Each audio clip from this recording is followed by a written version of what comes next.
औज़ु बिल्लाहि मिनश्शैतानिर्रजीम बिस्मिल्लाहिर्रहमानिर्रहीम अल्लाहुम्मा सल्लि अला मुहम्मद व आले मुहम्मद। मोमिनीन कराम, गुज़श्ता वीडियो में हमने गुस्ल मैयत के बारे में बताया। एक तफसीली सिलसिला जारी है मैयत के अहकाम के बारे में। गुस्ल, कफन, दफन इंशाअल्लाह तफसीली तौर पर ये हम तमाम चीज़ें ज़िक्र करेंगे। आज हम ज़िक्र करेंगे कि हनूत किस तरह दिया जाता है, हनूत क्या है और किस तरह मैयत को हनूत किया जाता है। हनूत काफूर से, जो काफूर 3 गुस्ल देते हैं, एक बेरी के पत्तों का, एक काफूर का, एक साफ़ पानी का, वही काफूर जो है वो लगाना है मैयत के 7 आज़ा पर, चाहे वो मर्द हो या औरत।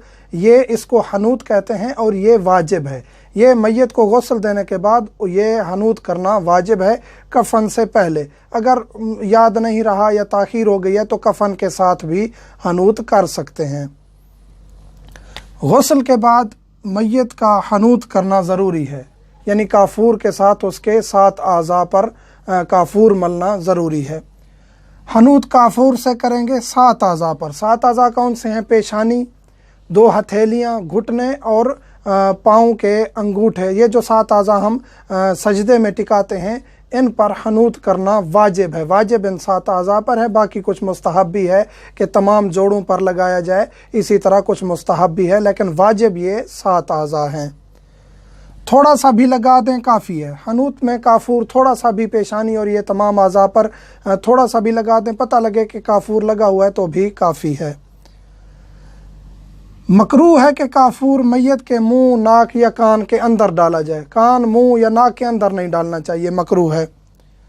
काफूर पिसा हुआ और ताज़ा होना चाहिए, खुशबूदार होना चाहिए। काफूर पुराना ना हो जिसकी खुशबू ख़त्म हो चुकी हो, ऐसा नहीं होना चाहिए। ताज़ा और खुशबूदार काफूर होना चाहिए।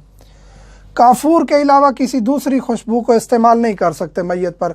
बाज़ जगह देखा जाता है परफ्यूम या ऐसे इत्र वगैरह कफन पर या ये इस्तेमाल किया जाता है, ये नहीं करना चाहिए। फ़कत काफूर जो है वो खुशबूदार भी होता है और वो काफ़ी होता है। इद्दत वफ़ात में फ़ौत मोमना का भी हनूत वाजिब है। जो मोमना इद्दत में है, उसका शौहर फौत हो चुका है, वो खुशबू इस्तेमाल नहीं कर सकती, जायज़ नहीं है। इसी तरह एतकाफ़ में है एक मोमिन, एतकाफ़ में भी खुशबू इस्तेमाल नहीं कर सकते। तो अगर वो खुदा न खास्ता फौत हो जाते हैं तो उस सूरत में उनका हनूत करना वाजिब है। ये नहीं है कि अब उनके लिए खुशबू इस्तेमाल करना जायज़ नहीं है, उनका हनूत करना भी वाजिब है। इहराम की हालत में अगर कोई मोमिन फौत हो जाता है तो उसका हनूत नहीं किया जाएगा, वो अलग मसला है। तुरबत इमाम हुसैन अलैहिस्सलाम मिलाएंगे।